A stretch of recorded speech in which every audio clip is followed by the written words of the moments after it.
Joining me now, the authors of the new book that everybody is talking about today, Shattered Inside Hillary Clinton's Doom Campaign. Jonathan Allen is a columnist at Roll Call, and Amy Parnes is the senior White House correspondent for The Hill. Welcome to both of you. Congratulations.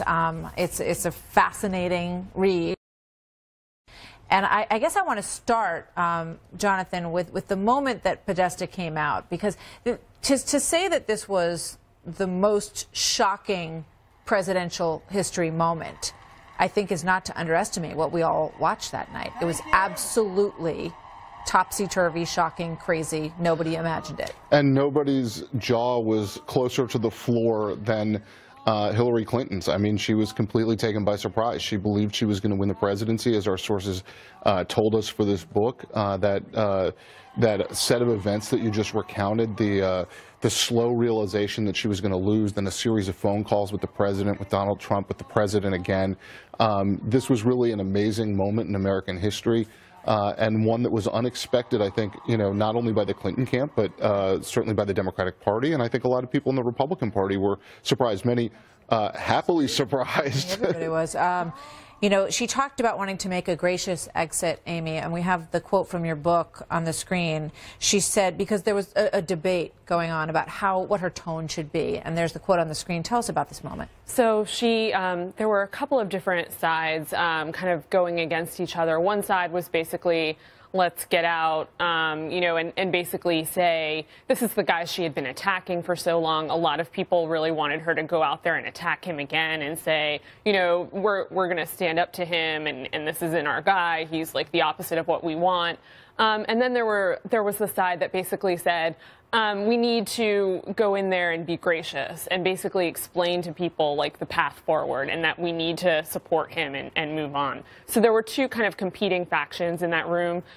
We saw what eventually played out. She was pretty gracious and talked about the big picture and talked. Yeah, and it was one of her best speeches, actually, arguably. And she rises to those moments, to those occasions.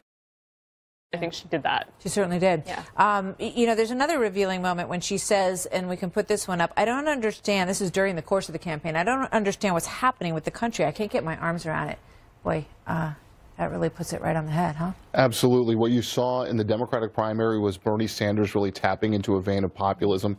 You saw it on the Republican side with Donald Trump. There were times in both the primary and the general election where Hillary Clinton was simply confused as to what was going on. And when I say confused, I mean she just didn't get what was going on in the country. She just didn't get what people were feeling, why they were so angry at the establishment. This is somebody who, throughout her career, has believed in the establishment, believed that you make big change through the existing system. And for her, it was too much to comprehend in a lot of ways what the public was wanting, which was a little bit of a disruptor, I think. Yeah. What was the Clinton campaign's reaction to the enormous crowds that were coming out?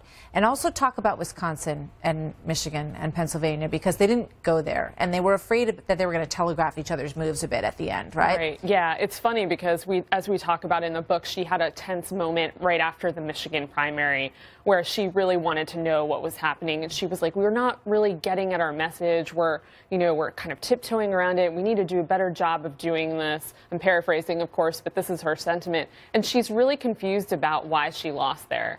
And that was sort of a red flag going in. She needed, to kind of learn that lesson, and for whatever reason she didn't, and inevitably lost Michigan and Wisconsin.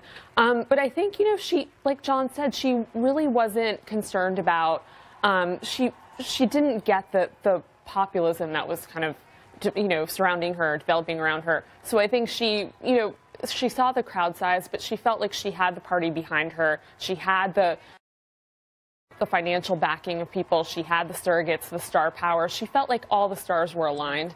So, I think they never saw this coming. And some of those Midwestern states, particularly in Michigan and a bit in Wisconsin, her campaign believed that if more people knew about the election, it would hurt her. So for one of the reasons that they said that they didn't spend as much time there, didn't send her as much. In fact, she never set foot in Wisconsin in this campaign, was the idea that she would actually create a backlash for herself if more people were aware of the election.